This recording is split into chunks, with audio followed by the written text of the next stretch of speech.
taliye bal ka waran dagaalku siduu ku bilaabmay iyo halka uu imika marayo.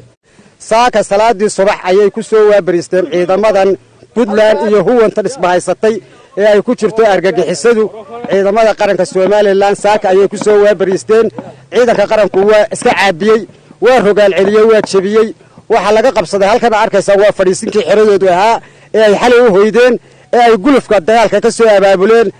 waxa la ogaanayaa oo dawladaha jaarka iyo cid walba aan ogeysiinayna in xabad joojintii halka laga dhawaaqay dawladda Soomaaliland ee hormoodka ka ahayd inay jabiyeen ciidamada hadeer aanu haynaana maaha hadii la oran doono maanta waa maryacalas waa ciidamadii daraawiishta ee Puntland kuwii gaalkacyo ka yimi kuwii Boosaaso ka yimi kuwii Qardha ka yimi kuwani waxay ka mid yihiin maxaabiista ciidamada qaranku soo qabteen ciidamada Puntland ka tirsanaa labada nin ayaa ka mid ah iyo kuwa kale oo baabuur kale lagu qaaday ugu horeyn bal adiga magaca أنا جاعد في الدنيا. waxaad soo watay waad ka soo doontaa